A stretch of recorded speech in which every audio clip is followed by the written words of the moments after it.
Hello everyone, అందరూ ఎలా ఉన్నారండి? నేనైతే సూపర్ ఉన్నానండి. మీరు కూడా సూపర్ డూపర్ గా ఉండాలని మనస్ఫూర్తిగా కోరుకుంటున్నాను. ఇవాళ మీకు మన ఛానల్లో సింపుల్ గా టేస్టీగా బేకరీ స్టైల్లో స్పాంజీ వెనీలా కేక్ అయితే చేసి చూపిపోతున్నానండి. ఇది చాలా మాయిస్ట్ గా కేక్ అయితే భలే ఉంటుంది ఇలా చేసుకుంటే. సో మనకి సేమ్ బేకరీ స్టైల్లో మాయిస్ట్ వెనీలా కేక్ ఎలా ఉంటుందో సేమ్ అంతే ఉంటుందండి, పర్ఫెక్ట్ టెక్స్చర్ గా. సో ఎలా చేయాలో ప్రాసెస్ చూసేద్దామా. ముందుగా అయితే మిక్సింగ్ బౌల్ అయితే అలాంటి పెద్దది అయితే తీసుకోవాలండి. అలాంటి జల్లడి గిన్నె అయితే తీసుకోవాలి. తీసేసుకొని వీడియోలో చూపిస్తున్నట్టు జ్యూసర్ కి వడబోస్తాం కదండి, స్టెయినర్ అయినా పర్లేదు. సో ఒక కప్ అయితే నేను మైదా పిండి అయితే అలా జల్లించుకుంటున్నానండి. ఇలా జల్లించుకోవడం వల్ల కేక్ అనేది ప్లఫీగా వస్తుంది, ఎక్కడ మనకు ఉండలు లేకుండా మిక్స్ చేసేటప్పుడు ఇబ్బంది లేకుండా ఉంటుందండి. ఖచ్చితంగా అయితే మీరు ఈ ప్రాసెస్ అయితే చేయాల్సిందే కేక్ చేయడానికి, అప్పుడే మనకి పర్ఫెక్ట్ గా వస్తుంది.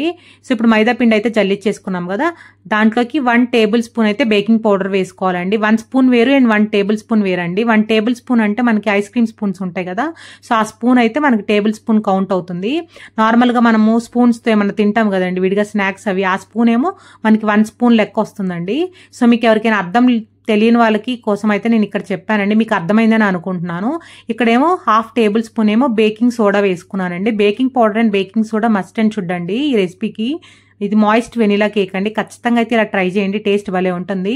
సో మనం ఇలా జల్లెడ పట్టేసుకునేవన్నీ అయితే పక్కన పెట్టేసుకున్నామండి. పక్కన పెట్టేసుకున్నాం కాబట్టి నెక్స్ట్ ప్రాసెస్ కోసం అయితే ఫస్ట్ స్టవ్ ఆన్ చేసేసుకొని ఇట్లాంటి వెడల్పాటి పాత్ర తీసుకోండి. మందంగా ఉండాలండి పాత్ర అనేది, ఎందుకంటే మనం దీంట్లో కేక్ అనేది హీట్ చేసుకుంటాము. సో ప్రీ హీట్ కోసం ఇప్పుడు మనం ఈ ప్రాసెస్ చేస్తున్నాము. సో ఆ పెద్ద పాత్రలో ఒక చిన్న ప్లేట్ అయితే అలా పెట్టుకోండి. అలా పెట్టేసేసుకొని మూత పెట్టేయండి. ఇప్పుడు మూత పెట్టేసుకోండి. నా మూతకి ఏంటంటే లైట్ గా హోల్ ఉంటుంది, సో అందుకోసం నేను అయితే ఆ హోల్ కి కవర్ చేసుకోవడానికి ఒక లవంగం అయితే పెట్టేసుకున్నానండి. మీకు కూడా ఇలాంటి పాత్రలు ఏమైనా ఉంటే మాత్రం ఖచ్చితంగా అయితే ఈ ప్రాసెస్ చేసుకోండి, చాలా పర్ఫెక్ట్ గా వస్తుంది ఇట్లాంటి పాత్రల్లో అయితే. సో అలా అయితే లవంగం గుచ్చేసుకున్నానండి. గుచ్చేసేసుకొని ఇప్పుడు సిమ్ ఫ్లేమ్ లో పెట్టుకొని అయితే ఒక 10 మినిట్స్ అయితే ప్రీ హీట్ చేసుకున్నానండి. 10 మినిట్స్ లోపే మనం నెక్స్ట్ ప్రాసెస్ చేసేసుకుందాం. సో అలాంటి రౌండ్ ఒకటి పాత్ర ఏదన్నా ఉంటే తీసేసుకొని అలా అయితే గీ గ్రీజ్ చేసుకోండి. గీ గ్రీజ్ చేసేసుకొని దానిపైన అయితే మైదా పిండి అయితే అలా జల్లించుకోవాలండి. అలా జల్లించేసేసుకొని ట్యాప్ చేయాలి. ట్యాప్ చేస్తే ఏంటంటే ఆ మైదా పిండి అనేది మనం ఎక్కడైతే గీ రాసామో అక్కడైతే అతుక్కుపోతుంది. సో మనం కేక్ వేస్తాం కదా దీంట్లో, కేక్ వేసినప్పుడు చాలా ఈజీగా భలే వస్తుందండి ఇలా వేసుకుంటే. చూసారండి ఎంత మంచిగా పడుతుందో ఇలా వేసుకుంటే. పర్ఫెక్ట్గా అయితే మనకి ఇది రెడీ అయిపోయింది కదా కేక్ కోసం. సో ఇది పక్కన పెట్టేసుకున్నామండి. నెక్స్ట్ ప్రాసెస్ ఏంటంటే చాలా ఈజీగా ఉంటుందండి ఇలా చేసుకుంటే, ఖచ్చితంగా అయితే చూడండి లాస్ట్ వరకు. సో నేనైతే 1 కప్ మైదా పిండి తీసుకున్నాను కాబట్టి 1 కప్ అయితే షుగర్ పౌడర్ తీసుకున్నానండి. షుగర్ అయినా తీసుకోండి అక్కడ. ఇప్పుడు షుగర్ పౌడర్ తీసుకున్నాను కదా, 1 కప్ మైదా పిండి కాబట్టి 1 cup sugar powder and 1/2 cup అయితే బటర్ తీసుకున్నాను. బటర్ ప్లేస్ లో మీరు గీ అయినా యాడ్ చేసుకోవచ్చు అండ్ ఆయిల్ కూడా యాడ్ చేసుకోవచ్చు అండి. బట్ బటర్ టేస్ట్ బటరే, ఆయిల్ టేస్ట్ ఆయిలే అండి, అండ్ గీ టేస్ట్ గీయే. బటర్ అయితే చాలా చాలా బాగుంటుందండి. బటర్ కి గీకి పెద్ద తేడా ఉండదు. సో వీలైనంత వరకు బటర్ అన్న గీ అయినా వేసుకోండి, ఆయిల్ స్కిప్ చేయండి. సో దాంట్లోనే ఒక కప్పుకి నేను 3 గుడ్లు అయితే కొడుతున్నానండి. పర్ఫెక్ట్ మెజర్మెంట్ అండి, అంతకన్నా ఎక్కువ వేయొద్దు తక్కువ వేయొద్దు. సో 3 ఎగ్స్ అయితే ఇలా బీట్ చేసేసాను. అంతా ఒక్కసారి తిప్పేసుకోవడమే అండి, చాలా ఈజీగా ఉంటుంది ఇలా చేసుకుంటే కేక్ అనేది. ఎవరైనా ఈజీగా చేసేయచ్చు ఇలా అయితే. సో ఇప్పుడు నేను 1/2 కప్ అయితే మిల్క్ పోసుకున్నానండి. మైదా పిండి ఏ కప్తో తీసుకుంటాం దాంతో 1/2 కప్ అయితే మిల్క్ తీసుకోవాలి.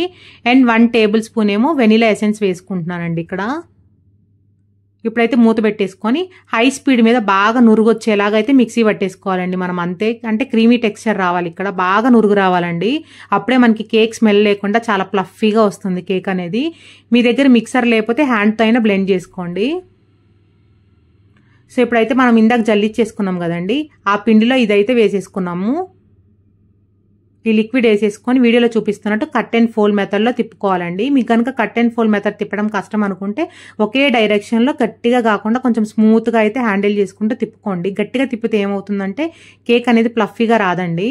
సో స్మూత్గా అయితే హ్యాండిల్ చేసేసుకొని ఉండలు లేకుండా అయితే తిప్పేసుకొని అలా స్మూత్ బ్యాటర్ వచ్చిన తర్వాత ముందే మనం కేక్ మౌల్డ్లో ప్రిపేర్ చేసుకున్నాం కదండి బ్యాటర్, సో అదైతే ఆ బ్యాటర్ దీంట్లో పోసేసుకోవాలి.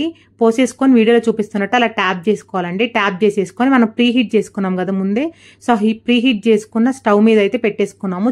జాగ్రత్త అండి, మనకి చెయ్యి కాలే ఛాన్స్ ఉంటుంది ఇక్కడ, ఎందుకంటే మనకి ఇట్లా పెట్టేటప్పుడు అతుక్కుంటుంది హ్యాండ్ అనేది, చూసుకొని జాగ్రత్తగా చేసుకోండి బిగినర్స్ ఎవరైనా. సో ఇప్పుడైతే మూత పెట్టేసుకొని ఎక్కడ మనకి సైడ్స్ అనేవి గాలి పోకూడదండి, సో గట్టిగా ఉండాలి మూత అనేది.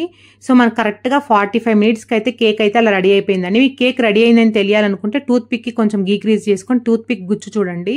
అలా గుచ్చు చూస్తే మనకి అర్థమవుతుంది. ఆర్ ఎల్స్ ఇట్లా నైఫ్ కన్నా కొంచెం గీ గ్రీజ్ చేసుకొని ఇలా లోపలికి పెట్టుకుంటే మనకి కుక్ అయిందా లేదా తెలుస్తుందండి. చూసారండి నా కేక్ అనేది ఎక్కడ టెస్ట్ చేయకుండానే పైకి మంచి కలర్ వచ్చేసింది. అలా సైడ్స్ అయితే నైఫ్ పెట్టి లాగేసుకొని ఇప్పుడైతే ఒక ప్లేట్లోకి అయితే ట్రాన్స్ఫర్ చేసేసుకుంటున్నానండి. ఇది మాయిస్ట్ వెనిలా కేక్ కాబట్టి కొంచెం మనకి తేమగా ఉంటుంది. చాలా చాలా బాగుంటుందండి మాయిస్ట్ వెనిలా కేక్ అనేది. అసలు బేకరీ కన్నా మన కేక్ అయితే చాలా చాలా బాగా వచ్చిందండి. ఎందుకంటే వాళ్ళు డాల్డా యూజ్ చేస్తారు కదండి మ్యాక్సిమం చాలా మంది బేకరీస్లో. మనము బటర్తో చేసాం కాబట్టి ఇంకా టేస్ట్ బాగుంది బేకరీస్లో దానికన్నా. సో ఇది నేను చెప్పింది కాదండి, మా ఫ్రెండ్స్కి షేర్ చేశాను కేక్, వాళ్ళే చెప్పారు. చాలా మంది అయితే అసలు షాక్ అయ్యారు, ఇంత పర్ఫెక్ట్గా భలే చేసావు సింధు అని. సో వాళ్ళు చెప్పింది అయితే మీతో షేర్ చేసుకుంటున్నాను. చూసారండి ఎంత మాయిస్ట్గా ఉందో మన కేక్ అనేది. సో నేను అక్కడ ప్లేట్కి తిప్పాను కదండి, సో ఆ ప్లేట్కి మనం ఏమి గ్రీజ్ చేయలేదు కాబట్టి కొంచెం అలా అతుక్కుంది అంతే. మాయిస్ట్ వెనిలా కేక్ కాబట్టి ఎంత పర్ఫెక్ట్గా ఫ్లఫీగా వచ్చిందో చూసారండి మన కేక్ అనేది. చూస్తుంటేనే తినాలనిపిస్తుంది కదండి. సో మీకు కూడా ఇంతే పర్ఫెక్ట్గా వస్తుందండి. నేను చెప్పిన మెజర్మెంట్స్తో అయితే చేయండి, మీకు ఎక్కడ తేడా రాదండి. కేక్ అయితే మీకు పర్ఫెక్ట్గా వస్తుంది. బట్ బేక్ అయ్యేది ఏంటంటే ఒక్కొక్కరు స్టవ్ని బట్టి బేక్ అవుతుందండి. కొంతమందికి ఎక్కువ టైం పడుతుంది, కొంతమంది తక్కువ టైం పడుతుంది. బట్ కేక్ ఎప్పుడన్నా సిమ్ ఫ్లేమ్లో పెట్టుకొని బేక్ చేసుకోవాలి. చూసారండి ఎంత ఫ్లఫీగా వచ్చిందో. అసలు సేమ్ బేకరీలో దానికన్నా చాలా చాలా బాగుందండి. మళ్ళీ చెప్తున్నాను, ఖచ్చితంగా అయితే నేను చెప్పినట్టయితే కేక్ అయితే తయారు చేయండి. సో ఫస్ట్ మీకు చూపించాలని చెప్పి అయితే అలా హ్యాండ్తో అయితే కట్ చేసుకొని చూపించాను కదా, ఇప్పుడేమో నైఫ్తో కట్ చేస్తున్నానండి ఫ్రెండ్స్కి ఇవ్వటానికి. సో అలా ఇస్తే బాగుంటుంది కదా. సో చిన్న చిన్న ముక్కలుగా అయితే కట్ చేస్తున్నాను. సో మా ఇంటి పక్కన వాళ్ళందరికైతే ఈ కేక్ అయితే షేర్ చేశానండి, వాళ్ళకి టేస్ట్ చూపించాను. అందరికీ చాలా చాలా బాగా నచ్చింది. నిజం చెప్పాలంటే మా ఇంటి పక్కన పిల్లలు అయితే మళ్ళీ చేయమని అయితే అడుగుతున్నారు. అంత పర్ఫెక్ట్గా చాలా చాలా ఫ్లఫీగా వచ్చింది కేక్ అయితే. పిల్లలు ఉంటే మాత్రం ఖచ్చితంగా ఇలా నేను చెప్పినట్టయితే చేయండి, చాలా చాలా హ్యాపీగా ఫీల్ అవుతారని మీకు ఖచ్చితంగా థ్యాంక్స్ అయితే చెప్తారండి. ఎందుకంటే ఈ కేక్ అలా ఉంటుంది మరి. సో ఇలా అయితే పీసెస్గా కట్ చేసేసుకొని స్టోర్ చేసుకున్నానండి. ఈ కేక్ అనేది మనకు బయట పెట్టుకుంటే 10 days నిల్వ ఉంటుందండి, ఫ్రిడ్జ్లో స్టోర్ చేసుకుంటే 15 days నిల్వ ఉంటుంది. సో చాలా చాలా పర్ఫెక్ట్గా వచ్చిందండి కేక్ అయితే. సో ఎగ్జాక్ట్గా నేను చెప్పినట్టయితే కేక్ రెసిపీ ట్రై చేసి ఎలా కుదిరింది అయితే నాకు ఫీడ్బ్యాక్ ఇవ్వండి. ఈ రెసిపీ అయితే మీకు నచ్చింది అనుకుంటున్నానండి. నచ్చినట్టయితే ఖచ్చితంగా ఒక లైక్ చేయండి, షేర్ చేయండి అండ్ కామెంట్ చేయండి.